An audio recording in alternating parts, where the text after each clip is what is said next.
নমস্কার। আজকের প্রতিবেদন প্রতিদিন বিক্রির হিসাব বিশ্লেষণ করুন। যা মাপবেন সেটাই বাড়বে। তার অর্থ হলো আপনি যেই যেই বস্তু বা যে প্রোডাক্টটা আপনি সেল করবেন সেটাই আপনার কমে যাবে এবং আপনি সেটা পরের দিনকে আবার এনে আবার বিক্রি করতে পারবেন।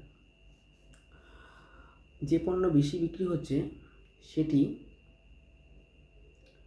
সবসময় সামনের দিকে রাখবেন এবং যে পণ্যটা রেগুলার বেসিস আপনার চলবে সেই পণ্যটাকে তুলবেন। এই ভিডিওটা ভালো লাগলে আপনারা সাবস্ক্রাইব করুন আর লাইক করুন, শেয়ার করুন।